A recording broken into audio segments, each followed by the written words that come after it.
It is not a question of rootlessness, but of the miracle of roots, the miracle of a dialogue with eclipsed selves, which appearances may deny us or into which they may lead us. Wilson Harris.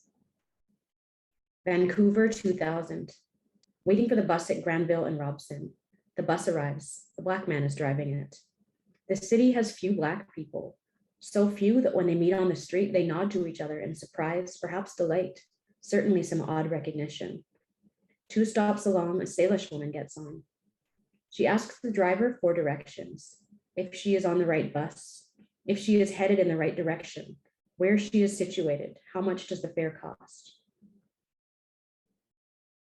This road along which the bus travels may have been a path hundreds of years ago. This jutting of land through which this path travels has lost its true name.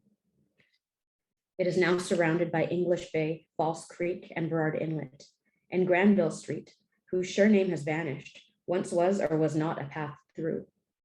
That woman asking directions might have known these names several hundred years ago. Today, when she enters the bus, she is lost. She looks into the face of another, a man who surely must be lost too, but who knows the way newly mapped superimposed on this piece of land. She asks this man the way and sits down. The man driving the bus is driving across a path which is only the latest redrawing of old paths. He is not from here. Where he is from is indescribably and equally vanished from his memory, or the memory of anyone he may remember. He is here most recently, perhaps, from Regina, Saskatchewan, where his mother arrived with her new husband from Toronto. Before that, Chicago, and still again, Bridgetown. And then again, the door of no return, Elmina, or Gorée Island, somewhere along the west coast of the continent, somewhere safe and deep enough to be a harbor and a door to nothing. This driver knows some paths that are unrecoverable even to himself. He is the driver of lost paths, and he is telling the Salish woman where to go. The woman from this land walks as one blindfolded. No promontory or dip of water is recognizable. She has not been careless, no. No, she has tried to remember. She has an inkling, but certain disasters have occurred, and the street, the path in her mind, is all rubble. So she asks the driver through lost paths to conduct her through her own country. So the driver through lost maps tells the woman of a lost country her way and the price she should pay, which seems little enough, $1.50, to find your way. The woman with no country pays and sits down. The man with no country drives on. It is only the Granville bus, surely, but a bus where a ragged mirage of histories comes into a momentary realization.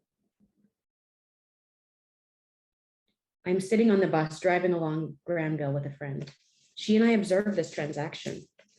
We just made a similar one ourselves with the bus driver of Lost Paths. The bus is full, but there are really only 4 of us on it. The driver through Lost Paths stops and lets someone on and someone off. People who don't realize that the bus is empty, but for the 4 of us. The 4 of us pause at these intrusions, but we go on. We have perfected something, each of us something different. One drives through lost paths, one asks the way redundantly, one floats and looks, one looks and floats. All marvel at their ability to learn and forget the way of lost maps. We all feign ignorance at the rupture in mind and body, in place, in time. We all feel it.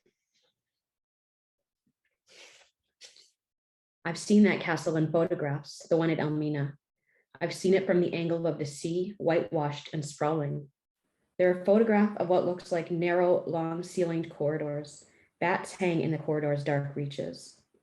I know that if I go to that place, I will be destroyed. Its photographs take my breath away. Places like this are dotted along the west coast of Africa. These places became known as the gate of no return, the door of no return. Does all terror become literary? These are the places that made everyone who went through forget their names. Here, walls ate the skin, footsteps took the mind. My grandfather's forgetting was not personal. It had been passed on to him by many, most especially the one in my family who stepped through the door of no return. It was a gift, forgetting. The only gift that one, the bending reluctantly toward the opening, could give. To travel without a map, to travel without a way, they did long ago. That misdirection became the way. After the door of no return, a map was only a set of impossibilities, a set of changing locations. A map, then, is only a life of conversations about forgotten lists of irretrievable selves.